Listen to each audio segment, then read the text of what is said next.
Well, let's start by saying this. I thought it was a courageous effort by Northeastern. It's funny because a lot of people make a lot out of the fact that, obviously we lost a big lead.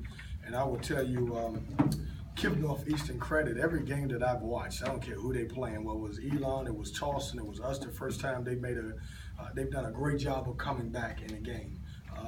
That being said, I thought we took some shots in the second half because our guys was a little anxious and they were looking at the end result. And obviously, instead of playing all the way to the end, I couldn't be more prouder in a group of guys. I've had a chance, obviously, to reflect the last 10 minutes. And when you think about what we've been able to do here, talk about winning 26 games in the regular season, it's really tough when you're picked number one and you get everybody's best shot.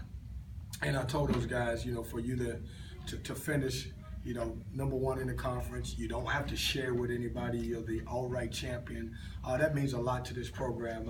I'm so proud of the hard work that the assistant coaches have done, the hard work that they put in. So proud of these guys and the guys in the locker room for believing that we could be champions once again. We've got a great opportunity because we've got a very good basketball team that obviously believes they can win. We talked about just the conference schedule. We talked about obviously being 15-3, and if you look at it, what I told these guys is we're like 2 or 3 possessions from being 17-1. We all would admit that I don't think we played well at William and Mary. But when you look at the Charleston game here, the ball bounces a different way, and same thing at Elon. Obviously, those 2 games that we could have won.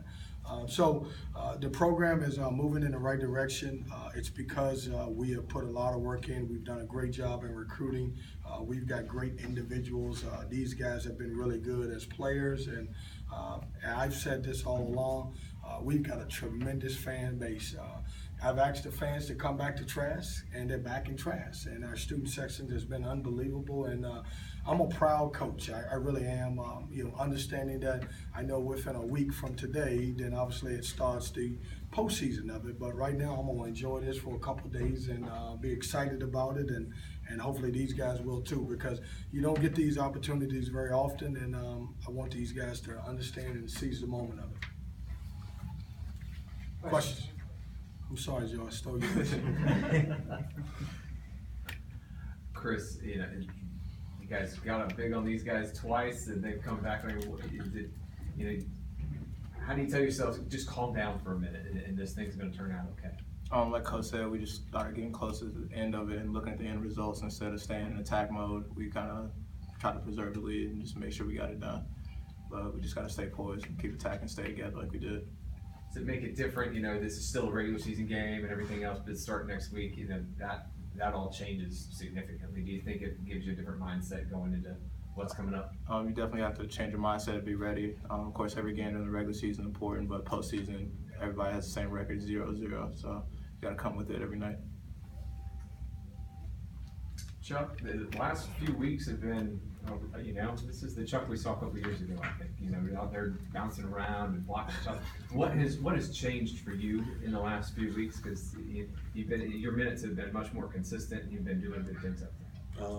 I was just putting in work to help the guys in any way that I could, and I brought it out every game, and I told myself I'm gonna do the best that I can for the team. Is it nice that getting a start today and coming out there and swatting a shot real early made you feel like, okay, this is where I'm supposed to be? Yeah, it felt good. CJ, just talk about the run that you've been on right now. It seems like whether it's a three-pointer, mid-range game, everything's going down. Just talk about your confidence. I think our confidence as a team is really high right now, especially being the number 1 seed, especially going into the CAA tournament. And we're ready to play. We're going to come ready to practice the next time we do. And, the confidence is really high right now.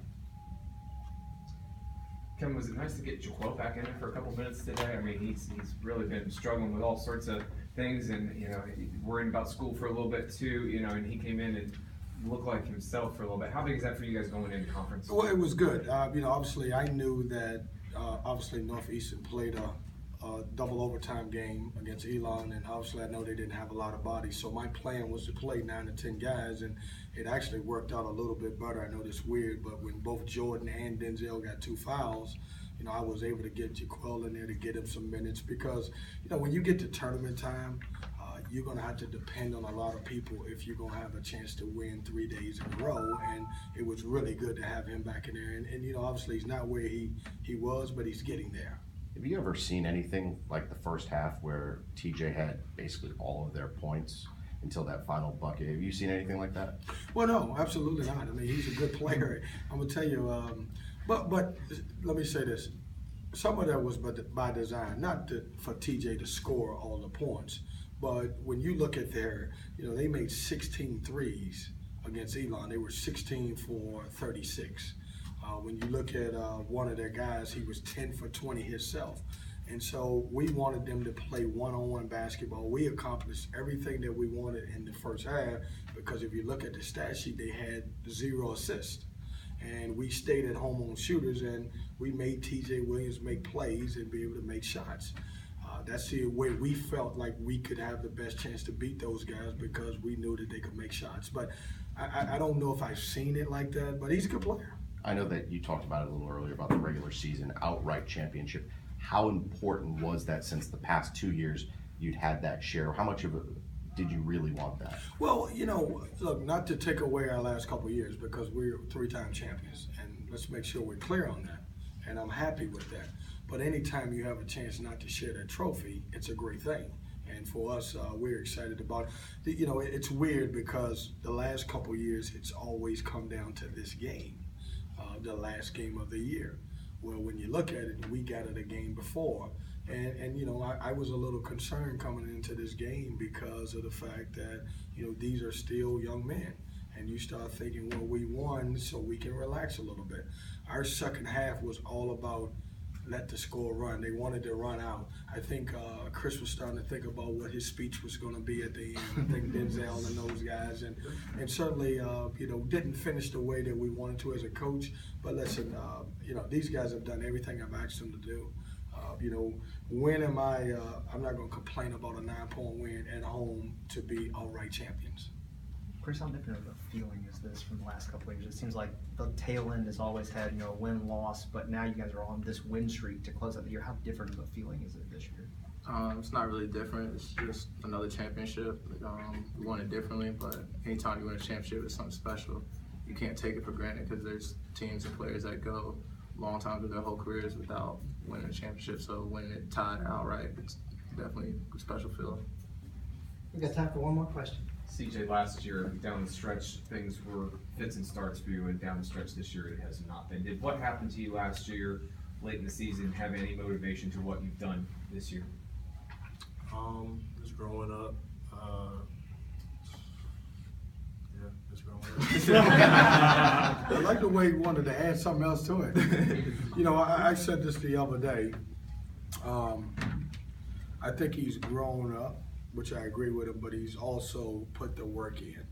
And, you know, one thing that we've talked about these guys, if you put the work in, then you'll get the results. And, you know, last year he was a weak freshman at this time. He turned the ball over all the time. He had a negative assist to turnover ratio. Now it's positive. He's shooting the ball well. He's making me look like a heck of a coach, man. I've done a great job with him. All right, thank you, gentlemen.